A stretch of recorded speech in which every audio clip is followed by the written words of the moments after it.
All right, this is a Sunday bonus. Be quick. If we can do it in 60 seconds, it's a short. We were talking about this Friday, so I showed him what to do. There's the headlight stanchion. Yep. What I did is I just took... We're going to make these 4 holes. Yep. I just took a tap that real quick. Uh-huh. You put this in the little jig. You put your bolt in here.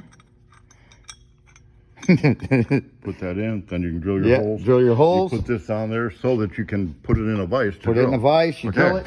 So here we go, over here real quick.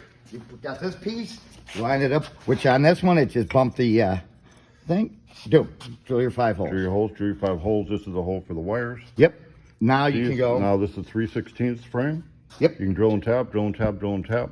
Yep. And then make you drilled in the stanchion. We still got 15 seconds. Hurry up, hurry up.